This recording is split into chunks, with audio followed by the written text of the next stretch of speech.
So I'd like to share a few things about the human foot and how that relates to skiing using this model foot that I've got here. Very well used model foot, I should say. I study this thing a lot, and it really gives some great insight, especially when you look at it from different angles. So the first thing I want to point out when looking at the foot is notice where the tibia bone is, which is the load bearing bone from when your knee joint comes down. Most of the weight comes down through this bone. Now if you have a look at this space here, notice all the support of the heel bone is off center.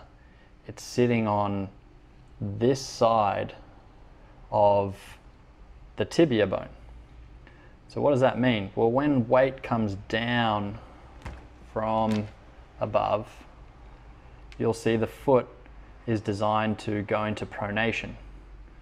So the muscles and ligaments hold the foot in this sort of arched shape, and when more and more load is added, the arch wants to tend to drop in this direction, just like a great analogy would be the foot being like a three-legged picnic table.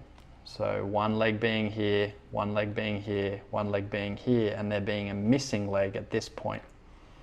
So this viewpoint again, from this angle, you're looking down on top of the picnic table, there's a missing support under here, and often orthotics and custom footbeds are made to try and support in under this area because of the tendency of our foot to want to go that way because it's designed to go that way.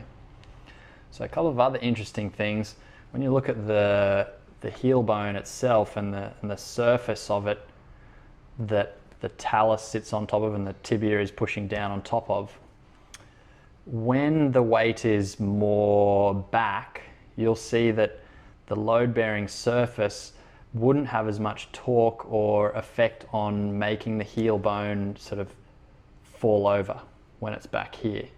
But more forward on the heel bone, you'll see there's another load-bearing surface here that the talus sits on, and you'll see this definitely sits like off axis of where the heel bone would sit.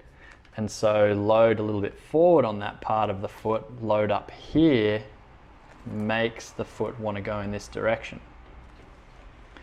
So what is some possible usable information from this? Well, in terms of skiing and movement, the more you're aware of what your feet are doing and where the weight is in your feet, then you can start to manipulate and take advantage of these effects. So placing your weight a little bit more back and over the outside of the heel will stop the foot from pronating, okay? Whereas as the weight moves more forward and inside towards this point, right, then the foot is going to want to roll over, and so for skiing, weight is going to move to that inside edge of where the ski would be here and help direct pressure to that point that we want to hold.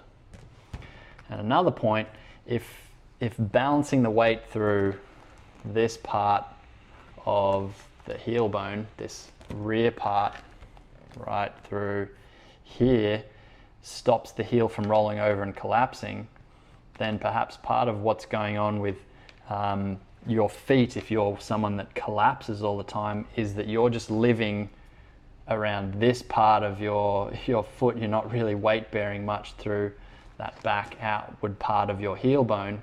And if you just worked on some exercise and some awareness and mobility to get the weight back out there, then you could change the shape of the arches of your feet. And this is totally trainable with movement and with awareness, because the reason this foot kind of collapses is very easily is because it's got no muscles, no ligaments and tendons like I do, that I'm in control of, that I can manipulate and control. So as a summary, I think it's really interesting studying the shape of the joints in our whole body.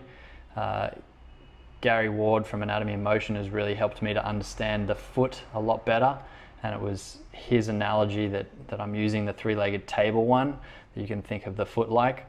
And you can use this to help you balance the three-legged table so it's not always falling over, but also manipulate that table to move it in the direction you want it to move, which we all know is going to help us initiate a turn and apply pressure to the edge of the ski to help get those skis to start carving and working for us a little better. So I hope you enjoyed that video, and it was there was some helpful information in there.